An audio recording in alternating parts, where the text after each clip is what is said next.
Hello friends, मैं हूं मिथिलेश कुमार और आपका स्वागत करता हूं उदित एकेडमी के यूट्यूब चैनल पर। तो कैसे हैं आप लोग? आशा करता हूं अच्छे होंगे, स्वस्थ होंगे और मस्त होंगे। आज के इस वीडियो लेक्चर में मैं आपको पढ़ाने वाला हूं रेस्पिरेटरी सिस्टम का लास्ट पार्ट, यानी कि इसी लेक्चर के साथ हमारा रेस्पिरेटरी सिस्टम यानी श्वसन तंत्र कंप्लीट हो जाएगा।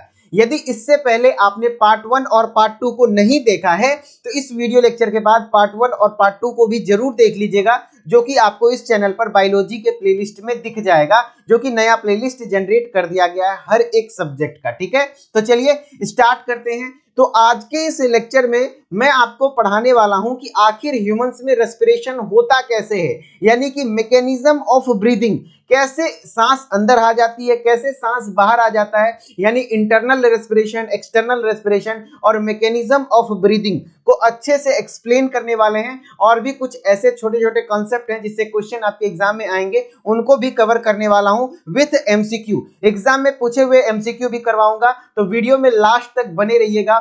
हर एक चीजें आपके दिमाग में सेट करने का गारंटी लेता हूं। बस आप मुझसे इतना वादा कीजिए कि आप वीडियो कहीं स्किप नहीं करिएगा और नुनू बाबू सोना जादू टोना से दूर हटके मुझ पर फोकस कीजिएगा, तो आपको हर एक चीजें सीधे दिमाग में सेट होगी। ठीक है, तो चलिए स्टार्ट करते हैं। स्टार्ट करने से पहले आप सभी लोगों को बता दें कि यदि आप डी फार्मा एंट्रेंस एग्जाम की तैयारी हमारे साथ कंप्लीट करना चाहते हैं लाइव क्लासेस के माध्यम से, तो डेली लाइव क्लासेस उदित फार्मेसी ऐप पर शाम के 6 से 7 प्रोवाइड किया जा रहा है। तो उस लाइव क्लासेस को ज्वाइन करना शुरू कर दे और पूरे रिकॉर्डेड लेक्चर्स, पूरा सिलेबस का कंप्लीट मिल जाएगा आपको उस कोर्स में। कोर्स से रिलेटेड मैक्सिमम जानकारी मैं वीडियो के लास्ट में दूंगा। तो अभी हम लोग अपने कार्यक्रम को शुरू करते हैं। तो हमारा जो कार्यक्रम है आज का, मनुष्य में श्वसन क्रिया, रेस्पिरेशन फंक्शन इन ह्यूमन।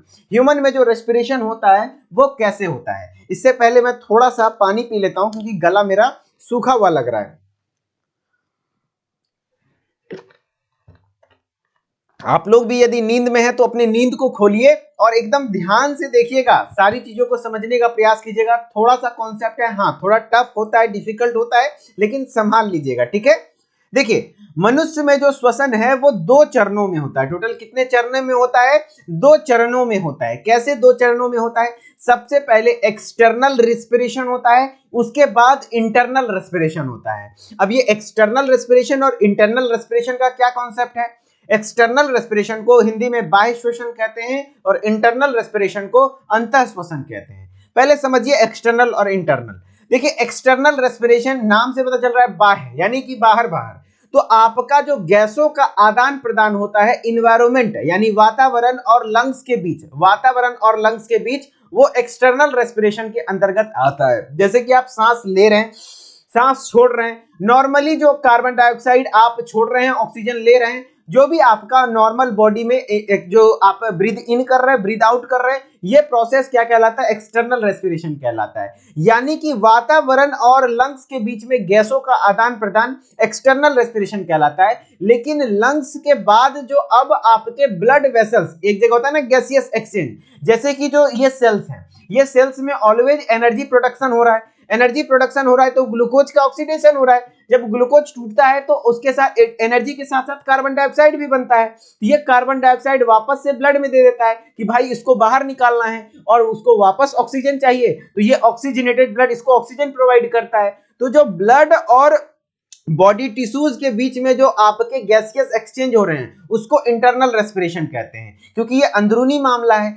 ये बाहरी मामला है। तो क्वेश्चन बेसिकली ये बन जाता है कि एक्सटर्नल रेस्पिरेशन कहां पर होता है और इंटरनल रेस्पिरेशन कहां पर होता है। तो आप मुझे बताइए, एक्सटर्नल रेस्पिरेशन आपके इन्वायरमेंट यानी वातावरण और लंग्स के बीच में गैसों का आदान प्रदान कहलाता है, बल्कि इंटरनल रेस्पिरेशन आपके ब्लड और बॉडी टिश्यूज के बीच में गैसियस एक्सचेंज को इंटरनल रेस्पिरेशन कहते हैं। समझ रहे हैं? तो ये है आपका इंटरनल रेस्पिरेशन, यानी ब्लड और सेल्स के बीच में जो गैसों का आदान प्रदान होगा तो वो इंटरनल रेस्पिरेशन कहलाएंगे। जबकि इन्वायरमेंट और लंग्स के बीच में आपका गैसों का आदान प्रदान होगा तो वो एक्सटर्नल रेस्पिरेशन कहलाएंगे। ठीक है, तो उसी चीजों को थोड़ा थ्योरेटिकली देखते हैं।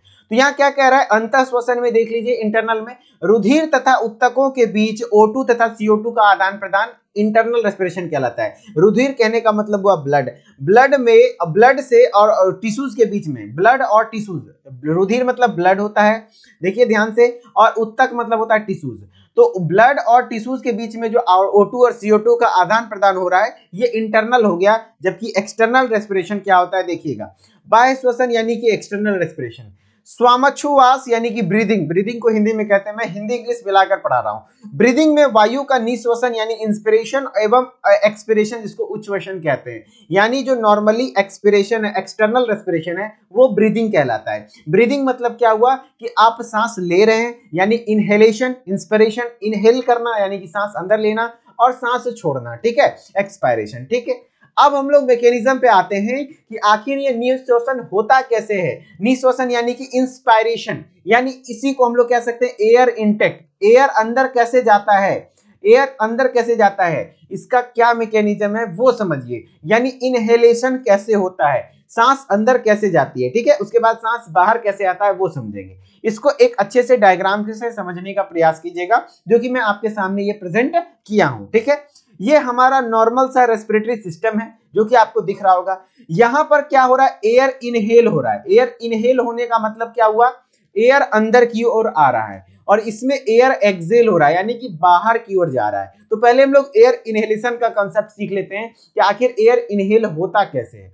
तो एयर इनहेल होने के लिए क्या होगा कि अंदर का प्रेशर कम हो जाएगा, वॉल्यूम बड़ा हो जाएगा। देखिए अंदर में जगह ज्यादा हो जाएगा, अंदर में वॉल्यूम ज्यादा हो जाएगा, वॉल्यूम ज्यादा हो जाता है और प्रेशर कम हो जाता है। ये कैसे होता है, तो जो आपका नॉर्मली डायफ्राम है, देखिए दो चीजें इसके लिए रिस्पॉन्सिबल है, एक डायफ्राम मसल, ये डायफ्राम मसल, और एक हो जाता है रिब मसल जिसको हम लोग इंटरकोस्टल मसल भी कह देते हैं। जो आपके पसली वाली हड्डियां है ना, हड्डियों के बीच में जो मांसपेशियां होती हैं उसको इंटरकोस्टल मसल कहते हैं। ये वाली हड्डियां होती है ना पसलियां, और इस पसलियों के बीच में जो मांसपेशियां होती हैं इसको इंटरकोस्टल मसल कहते हैं। यही दोनों मिलकर लंग्स के वॉल्यूम को मैनेज करने का काम करता है। देखिए आपका होता क्या है कि जब आप सांस अंदर लेने वाले होते हैं तो आप देखिएगा आपका छाती फूल जाता है, सांस लेते छाती फूल जाता है, यानी कि आपके अंदर में सांस लेने के लिए क्या होता है, अंदर में जो लंग्स का स्पेस है वो बड़ा कर लिया जाता है। लंग्स का स्पेस बड़ा करेंगे यानी वॉल्यूम बढ़ाएंगे। वॉल्यूम कैसे बढ़ेगा, तो स्पेस ज्यादा करना पड़ेगा। स्पेस ज्यादा करने के लिए ये जो डायफ्राम है एक्चुअली ये डोम शेप्ड का होता है। डोम मतलब गुंबद के आकार का होता है। कैसा होता है, डोम शेप्ड होता है, यानी कि गुंबद के आकार का होता है। लेकिन जब हम लोग सांस लेने वाले रहते हैं तो उस समय क्या होता है, ये कॉन्ट्रैक्ट कर जाता है, यानी कि सिकुड़ जाता है, अब संकुचन हो जाता है। तो बहुत सारे लोगों को लगेगा कि अगर संकुचित होगा तो और ऊपर चला जाएगा, लेकिन नहीं, संकुचित होने का तरीका यह है कि वो अपने केंद्र की ओर आगे बढ़ेगा। आप गौर करिएगा कि इसका स्ट्रक्चर कुछ इस प्रकार से गोल समान का, अगर पूरा होता तो ऐसा होता, और इसका केंद्र कहीं यहां पर होगा, और जब भी संकुचन होता है तो अपने केंद्र की ओर होता है, यानी कि ये इधर की ओर, अगर ऐसे है तो ये ऐसे होने का काम करेगा, यानी ये फ्लैट हो जाएगा। ये क्या हो जाएगा, जो डायफ्राम आपका ऐसे है वो ऐसे हो जाएगा। तो इस तरीके से लंग्स का साइज बढ़ गया है ना।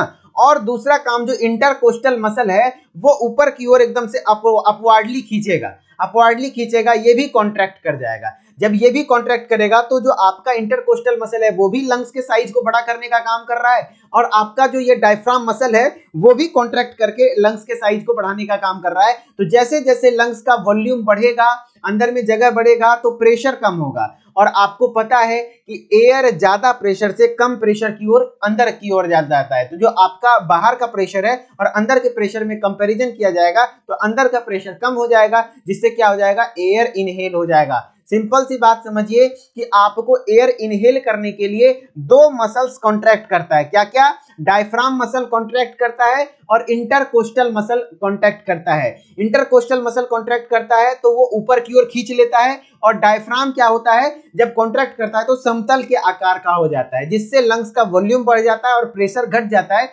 जिससे वायु हमारे लंग्स में प्रवेश कर जाती है। ठीक है, तो वही चीजों को ध्यान से समझना है। कह रहा है इंस्पिरेशन आखिर होता कैसे है, तो इस प्रक्रिया में वायु अंदर ली जाती है। सिंपल सी बात है, वायु अंदर ली जाती है, और दो ही चीजें ध्यान रखना है, एक है डायफ्राम मसल, एक है डायफ्राम DI एक सेकंड, डायफ्राम का स्पेलिंग मैं देख लेता हूं, मैं कंफ्यूज होता हूं। DIAPH, मैं जी लिख दिया था ना इसलिए, DIAPHRAGM, डायफ्राम। ठीक है, ये डायफ्राम मसल जो आपका है ना, डायफ्राम और इंटरकोस्टल मसल, यही दोनों चीज मेनली मैनेज करने का काम करता है। ये दोनों क्या हो जाता है, संकुचित हो जाता है, यानी कि कॉन्ट्रैक्ट करता है, तब जाकर के इंस्पिरेशन होता है। ध्यान रखिएगा, इन दोनों मसल का कॉन्ट्रैक्शन होता है, ठीक है। तो क्या कह रहा है कि इस प्रक्रिया में वायु अंदर ली जाती है, जिसमें डायफ्राम की पेशियां, जो डायफ्राम मसल है, वो संकुचित हो जाती हैं। संकुचित मतलब क्या हुआ, कॉन्स्ट्रैक्ट हो गया है, कॉन्ट्रैक्ट हो गया, एंड डायफ्राम समतल के आकार का हो जाता है, फ्लैटेंड हो जाता है। नॉर्मली तो गुंबद के आकार का होता है, लेकिन वो फिर फ्लैट हो जाता है, ठीक है। उसके बाद निचली पसलियां बाहर एवं ऊपर की ओर फैलती है। जो निचली पसलियां हैं वो बाहर एवं ऊपर की ओर फैलती है और छाती फूल जाती है, छाती फूल जाता है, और फेफड़ों में वायु का दाब कम हो जाता है, यानी वॉल्यूम ज्यादा हो गया, प्रेशर कम हो गया, जिससे वायु फेफड़े की ओर बहती है, यानी कि वायु फेफड़े के अंदर प्रवेश कर जाती है। ये आपका इंस्पिरेशन का कॉन्सेप्ट था, ठीक है, इसका इंस्पिरेशन का। तो इंस्पिरेशन में हुआ क्या, डायफ्राम भी कॉन्ट्रैक्ट हो गया और आपका इंटरकोस्टल मसल भी कॉन्ट्रैक्ट हो गया, जिससे लंग्स का वॉल्यूम बढ़ गया, प्रेशर घट गया, जिससे एयर बाहर से अंदर की ओर आ गया। लेकिन अब उसी का उल्टा एक्सेलेशन में होता है। एक्सेलेशन मतलब क्या हुआ, एक्सेलेशन मतलब वापस सांस बाहर निकालना है। तो इसके लिए जो आपका लंग्स का वॉल्यूम बड़ा हुआ था, अब उसको छोटा करना पड़ेगा।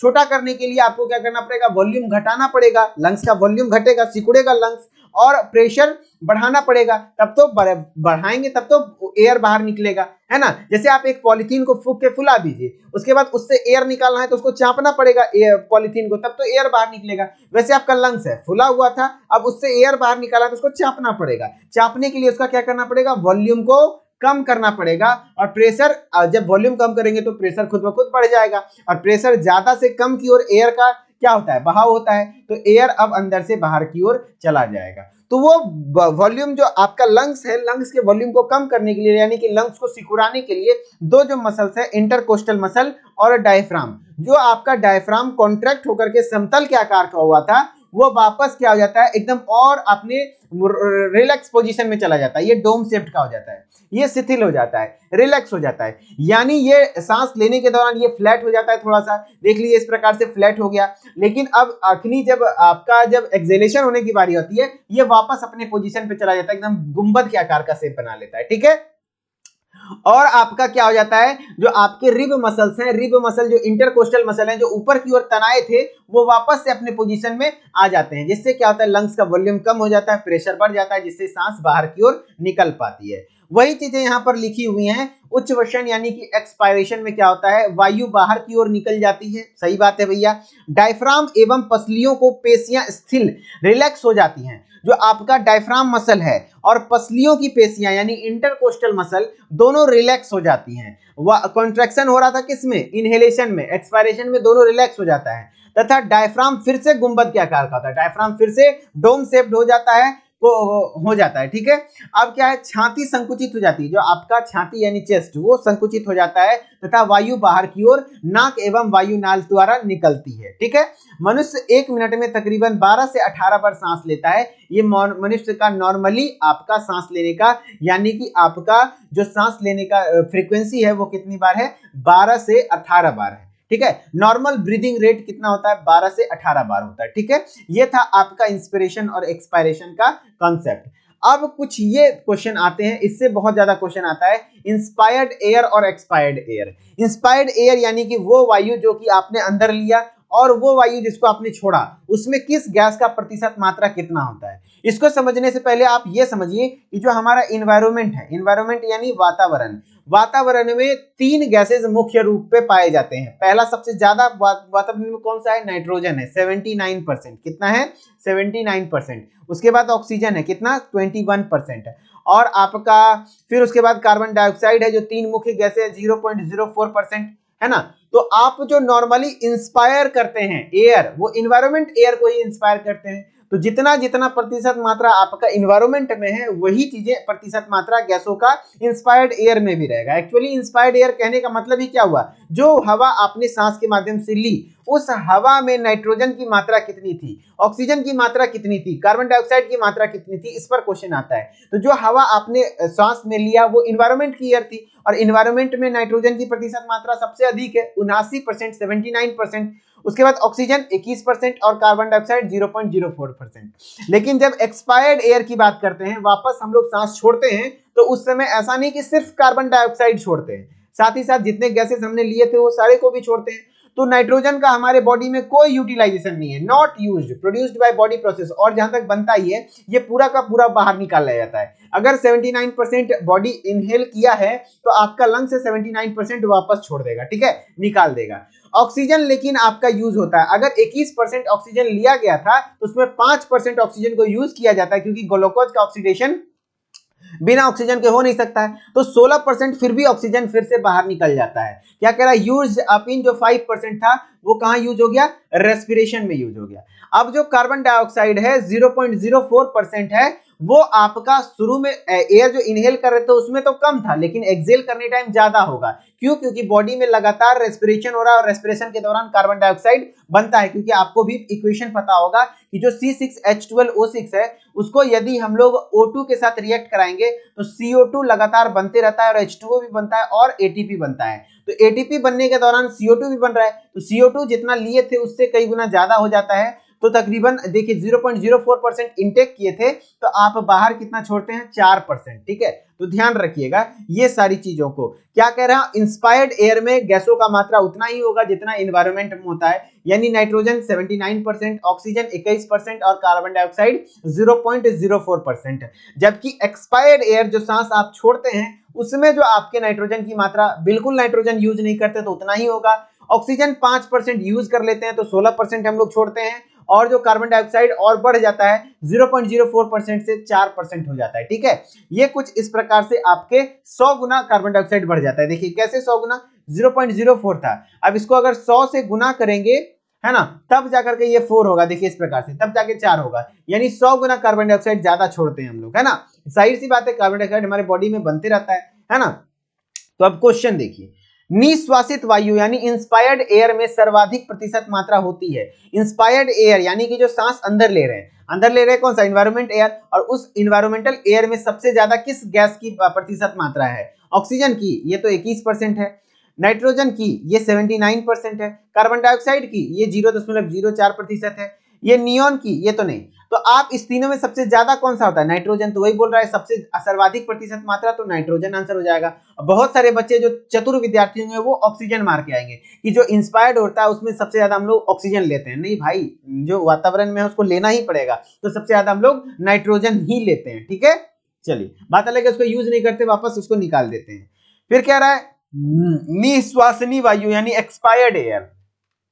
एक्सपायर्ड एयर यानी कि जो आप सांस बाहर छोड़ते हैं उसमें कितने प्रतिशत ऑक्सीजन होती है, जो सांस छोड़ते हैं उसमें ऑक्सीजन की प्रतिशत मात्रा कितनी होती है। तो जब सांस ले रहे थे उसमें 21% था, लेकिन 5% हम लोग यूज कर देते हैं, तो तकरीबन 16% हम लोग छोड़ देते हैं। तो 16 के करीब कौन सा आंसर है, ये वाला है, तो ऑप्शन नंबर ए आंसर हो जाएगा, ऑप्शन नंबर ए आंसर हो जाएगा। Very good. फिर आपका बॉडी में जो आपका कार्बन डाइऑक्साइड का भी ट्रांसपोर्टेशन होता है ना, हमने बताया कि कार्बन डाइऑक्साइड का पूरे बॉडी में ट्रांसपोर्टेशन होता है, और साथ ही साथ ऑक्सीजन का भी ट्रांसपोर्टेशन होता है। जैसे कि आप सांस लिए, लंग्स एल्वियोलाई से चेंज होकर के ब्लड में गया, सॉरी ऑक्सीजन एल्वियोलाई से चेंज होकर के ब्लड में गया, अब वो ऑक्सीजन हर एक बॉडी टिश्यू तक पहुंचेगा, ठीक है।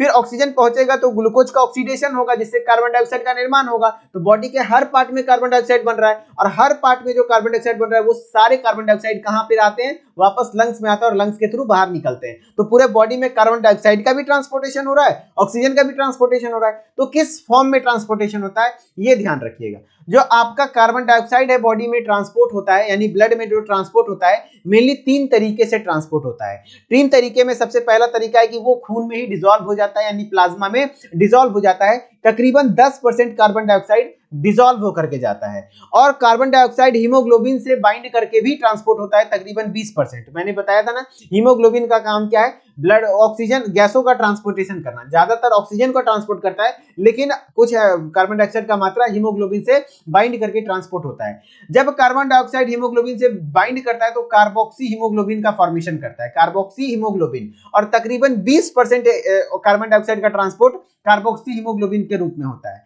फिर अब लास्ट बचा बाइकार्बोनेट। बाइकार्बोनेट के फॉर्म में जो कार्बन डाइऑक्साइड का ट्रांसपोर्टेशन होता है वो सबसे ज्यादा होता है, यानी तकरीबन 70% 70% कार्बन डाइऑक्साइड बाइकार्बोनेट के फॉर्म में ही ट्रांसपोर्ट होता है। बाइकार्बोनेट कहने का मतलब क्या हुआ, HCO3 माइनस के फॉर्म में आपका ट्रांसपोर्ट होता है। अब ये HCO3 यानी कि जो बाइकार्बोनेट है वो मैक्सिमम तो कह देगा कि कार्बन डाइऑक्साइड जो सबसे ज्यादा कौन सा ऐसा रूप है जिसमें ब्लड में ट्रांसफर होता है, तो बाइकार्बोनेट के रूप में ही ट्रांसफर होता है। जैसे आपको ये पाई चार्ट दिख रहा होगा, इसमें सबसे ज्यादा मात्रा क्या है बाइकार्बोनेट का, तो वही चीजें यहाँ दिख रहा हुआ, देखिए HCO3 ग्रीन से दिखाया हुआ है, ये बाउंड टू HB से बाउंड करके कार्बोक्सी हीमोग्लोबिन बनाया हुआ है, तकरीबन 10% आपका डिसॉल्व हो जाता है प्लाज्मा में, डिसॉल्व होकर के।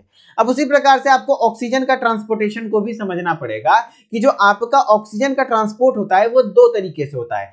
एक है जो 97% ऑक्सीजन हीमोग्लोबिन से बाइंड करके ट्रांसपोर्ट हो जाता है, यानी हीमोग्लोबिन का मेनली काम ही है ऑक्सीजन का ट्रांसपोर्टेशन करना, और 3% जो होता है जिसमें देखिएगा हीमोग्लोबिन कम हो जाता है, वो शिथिल हो जाता है, कमजोर हो जाता है। क्यों? क्योंकि उसमें जो ऑक्सीजन का ट्रांसपोर्टेशन सही से नहीं होगा, उसको एनर्जी आएगा कहां से, क्योंकि वो खाएगा भी तो ग्लूकोज टूटेगा कैसे, क्योंकि एनर्जी जो है ना ऑक्सीजन का ट्रांसपोर्टेशन ही नहीं कर पा रहा है ना आपका हीमोग्लोबिन। और तकरीबन मात्र 3% ऑक्सीजन का ट्रांसपोर्टेशन ब्लड प्लाज्मा में डिसॉल्व होकर के होता है। ठीक है, तो आपका जो हीमोग्लोबिन से ऑक्सीजन बाइंड करता है वो भी देख लीजिए, ये जो हीमोग्लोबिन है इससे अगर ऑक्सीजन बाइंड करता है तो HbO2 बनाता है, जिसको हम लोग ऑक्सी हीमोग्लोबिन कहते हैं। ठीक है, और इस बात का ख्याल रखिएगा, जो ये आपका हीमोग्लोबिन है, हीमोग्लोबिन का स्ट्रक्चर आप ध्यान रखेंगे, जो हीमोग्लोबिन में हीम वाला पार्ट है वो आयरन है, वो क्या है आयरन है, और आयरन +2 के फॉर्म में होता है, यानी कि फेरस के फॉर्म में पाया जाता है। ये भी क्वेश्चन पूछा हुआ है कि हीमोग्लोबिन में आयरन किस फॉर्म में होता है, फेरस के फॉर्म में होता है। और एक हीमोग्लोबिन मॉलिक्यूल में 4 आयरन मॉलिक्यूल होते हैं, जैसा कि आपको दिख रहा होगा 1 2 3 4।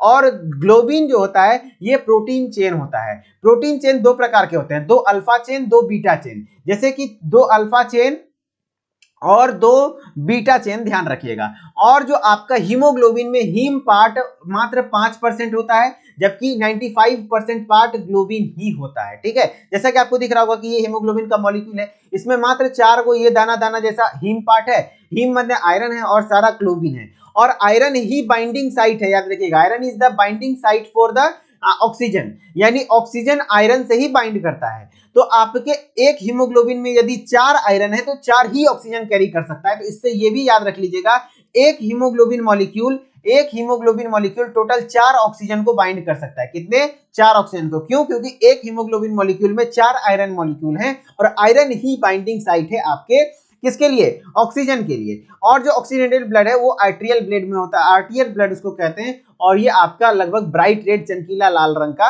होता है। ठीक है, ये कुछ इस प्रकार से थे। अब क्वेश्चन देखिए ध्यान से, कह रहा है वह कौन सी मुख्य अवस्था है जिसमें CO2 का स्थानांतरण रुधिर द्वारा होता है, यानी कि जो CO2 का ट्रांसपोर्टेशन होता है ब्लड में मैक्सिमम किस फेज में होता है, बताइए। कार्बोनिक अम्ल? नहीं भैया। Oxy haemoglobin? नहीं भैया, ये तो ऑक्सीजन के लिए होता है। बाइकार्बोनेट HCO3 माइनस और carboxy haemoglobin. 20% carbon dioxide carboxy haemoglobin के रूप में होता है, और 70% जो होता है वो बाइकार्बोनेट के फॉर्म में होता है। याद है कार्बन डाइऑक्साइड, देखिए बाइकार्बोनेट 70% और 20% कार्बोक्सी हीमोग्लोबिन के रूप में। तो आपका आंसर क्या हो जाएगा? सर्वाधिक CO2। देखिए रुधिर द्वारा मुख्य अवस्था, मुख्य पूछ रहा है कौन सा होगा, तो बाइकार्बोनेट हो जाएगा। क्या हो जाएगा answer? Bicarbonate. Very good. Next है, मनुष्य के लिए हीमोग्लोबिन अणु के साथ ऑक्सीजन के कितने अणु जुड़े होते हैं, यानी एक हीमोग्लोबिन मॉलिक्यूल से कितने ऑक्सीजन जुड़ता है, तो आपका 1 2 3 या 4, तो 4। क्यों? क्योंकि एक हीमोग्लोबिन मॉलिक्यूल में कुल मिलाकर 4 ही आयरन होते हैं, और आयरन ही बाइंडिंग साइट है ऑक्सीजन का। ठीक है, इसलिए अब नेक्स्ट कॉन्सेप्ट है, एक छोटा सा कॉन्सेप्ट है, उसके बाद हमारा चैप्टर खत्म हो जाएगा। लेकिन इसी प्रकार से यदि आप पढ़ना चाह रहे हैं और मन लगता है आपको मेरे द्वारा पढ़ने में, और मैं 3 साल से लगातार बहुत सारे बच्चों को गवर्नमेंट कॉलेज तक पहुंचा चुका हूं, और मैंने खुद भी अपनी पढ़ाई गवर्नमेंट कॉलेज से ही करी है, और अभी भी मैं अपने आगे की पढ़ाई गवर्नमेंट कॉलेज से ही कंटिन्यू कर रहा हूं, फार्मेसी ही पढ़ा रहा हूं। तो आप सभी लोगों को मैं अच्छे से गाइड कर सकता हूं, बहुत सारे बच्चों को गाइड किया हूं। तो आप मेरे से अच्छे से पढ़िए लाइव क्लासेस में। लाइव क्लासेस की फीस बहुत ज्यादा नहीं है, आप एक बार उदित फार्मेसी ऐप को डाउनलोड करेंगे, वहां मात्र 699 रुपए का डी फार्मा एंट्रेंस एग्जाम का बैच है, इस बैच को इनरोल करेंगे तो जिससे आप रिकॉर्डेड लेक्चर के माध्यम से पूरा सिलेबस मेरे और पीएम सर के द्वारा बायोलॉजी कंप्लीट हो जाएगा, सूरज सर फिजिक्स पढ़ा रहे हैं, केमिस्ट्री के लिए वसीम सर पढ़ा रहे हैं, मैथमेटिक्स के लिए भी अपने टीचर काम कर रहे हैं, ठीक है। तो इस प्रकार से आपका काम हो जाता है। अब एक कॉन्सेप्ट है रेस्पिरेटरी कोसेंट। रेस्पिरेटरी कोसेंट पे क्वेश्चन कई बार आ जाते हैं। RQ क्या होता है? तो वॉल्यूम ऑफ CO2 इवॉल्व बटे वॉल्यूम ऑफ O2 कंज्यूम। जैसे कि आपको पता होगा कि ग्लूकोज का जब ऑक्सीडेशन होता है तो एक मॉलिक्यूल ऑफ ग्लूकोज के ऑक्सीडेशन के लिए 6 ऑक्सीजन का जरूरत पड़ता है और 6 कार्बन डाइऑक्साइड बनता है, 6 वाटर बनता है और ATP बनता है। तो आपका वही चीजें हैं कि कितना CO2 बना, वॉल्यूम ऑफ CO2 इवॉल्व बटे वॉल्यूम ऑफ O2 कंज्यूम, कितना O2 यूज हुआ, कितना O2 यूज हुआ, उसके रेशियो को RQ कहते हैं। मेरा गला थोड़ा फंस रहा है, एक सेकेंड।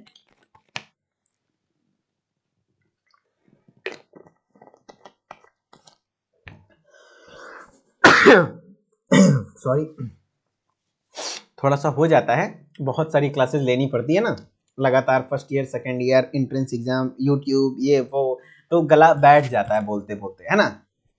कोई नहीं, रेस्पिरेटरी कोसेंट क्या हो जाएगा? 6/6 1 हो जाएगा आपका। क्या हो जाएगा? 6/6 1। 6/6 एक 6 जो है वो 6 मॉलिक्यूल ऑफ कार्बन डाइऑक्साइड है। तो RQ का फॉर्मूला क्या हो जाएगा बताइए? वॉल्यूम ऑफ CO2 इवॉल्व यानी कि CO2 कितना बन के निकला बटे वॉल्यूम ऑफ O2 कंज्यूम्ड, कितना O2 यूज हुआ, है ना, कितना O2 यूज हुआ। तो CO2 6 को निकल रहा है कार्बन डाइऑक्साइड यानी सॉरी ग्लूकोज के ऑक्सीडेशन में, और आपका 6 ऑक्सीजन यूज भी हो रहा है। तो इस तरीके से 6/6 हो जाएगा 1। तो पूछा जाता है कि ग्लूकोज का RQ वैल्यू कितना होता है? तो 1 होता है। क्वेश्चन इस प्रकार से आते हैं कि 1 किसका होता है, 1 से ज्यादा किसका होता है, 1 से कम होता है। तो मैं बता देता हूं, 1 से कम मेनली 1 पक्का पक्की आपका कार्बोहाइड्रेट्स के लिए होता है, 1 से कम आपका फैट और प्रोटीन के लिए होता है। आप इक्वेशन मत याद रखिए, 1 से कम तकरीबन 0.7 होता है और प्रोटीन का भी 0.83 होता है। तो 1 से कम आपका फैट और प्रोटीन का होता है, 1 आपका कार्बोहाइड्रेट का होता है और 1 से ज्यादा ऑर्गेनिक एसिड का होता है। 3 चीज मैंने बोला याद रखने के लिए। 1 से ज्यादा RQ किसका होता है? 1 से ज्यादा ऑर्गेनिक एसिड, कार्बनिक अम्ल, है ना। और उसके बाद 1 से कम किसका होता है? 1 से कम फैट और प्रोटीन, फैट एंड प्रोटीन। और 1 पक्का पक्की किसका होता है? तो कार्बोहाइड्रेट का। किससे? कार्बोहाइड्रेट से, ठीक है। तो ये कुछ इस प्रकार से आपके रेस्पिरेटरी कोसेंट के क्वेश्चन थे। जैसा क्वेश्चन है ये, वसा के लिए श्वसन गुणांक RQ होता है। क्वेश्चन पूछा हुआ है आपके एग्जाम में, जेई कप में पूछा हुआ है ना, कि वसा के लिए श्वसन गुणांक कितना होता है? ऑक्सीजन की जितनी होती है उतना ही, या फिर 0, 1 या 1 से कम। बताइए आपका वसा के लिए श्वसन गुणांक क्या होता है? 1 से कम। अभी हमने बताया ना कि फैट और प्रोटीन, ये देखिए फैट और प्रोटीन के लिए 1 से कम होता है, बल्कि 1 आपका कार्बोहाइड्रेट के लिए होता है और 1 से ज्यादा आपका किसके लिए होता है? ऑर्गेनिक एसिड के लिए होता है। तो ये कुछ इस प्रकार से आपके कंसेप्ट थे।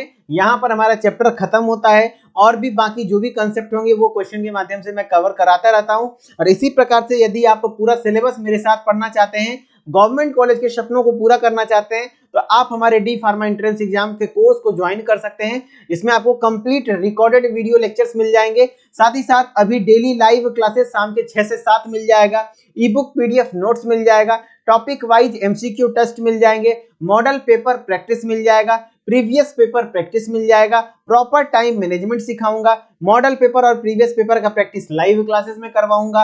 और इस कोर्स की प्राइस अभी 699 रुपया फिलहाल चल रही है। अगर आपको इंटरेस्ट है तो प्ले स्टोर पर जाइए, उदित फार्मेसी सर्च कीजिए, ऐप को इंस्टॉल कीजिए, नाम ईमेल ID डाल के लॉगिन कर लीजिएगा, और लॉगिन करने के बाद स्टोर वाले सेक्शन में आइए, और स्टोर वाले सेक्शन में आपको डी फार्मा एंट्रेंस एग्जाम के नाम से कोर्स दिख जाएगा। उस कोर्स को ज्वाइन कर लीजिए, और ज्वाइन करने में अगर किसी प्रकार की कोई समस्या आए तो आप इस नंबर पे कॉल कर सकते हैं सुबह 8 लेकर के शाम के 6 बजे तक। और पेमेंट रिलेटेड इश्यूज आए, टेक्निकल इश्यूज आए, आप इस नंबर पे कॉल करते रहिए। और आई होप कि आपको यह लेक्चर अच्छा लगा होगा, और मैंने जो ये प्रयास किया आपको YouTube पे भी पढ़ाने का सोचा हूं कि आपको YouTube पे भी पढ़ाई जाए। तो इन चीजों को यदि आपको अच्छा लग रहा है तो वीडियो को लाइक कर लीजिए, और चैनल को सब्सक्राइब करके नोटिफिकेशन बेल को ऑन करके एक प्यारा सा कमेंट जरूर कर दीजिएगा। और कौन से चैप्टर पे आप वीडियो चाहते हैं वो भी बताइए, अन्यथा मैं अपने हिसाब से इंपॉर्टेंट चैप्टर्स आपके YouTube पे भी पढ़ाता रहूंगा। और ज्यादा बेटर एक्सपीरियंस चाहते हैं हमारे साथ, अपनी तैयारी को करना चाहते हैं, तो ऐप पर तो हम लोग लाइव वहां पढ़ा ही रहे हैं। ठीक है, चलिए मिलते हैं नेक्स्ट वीडियो में, तब तक के लिए धन्यवाद। Okay, bye bye, good night.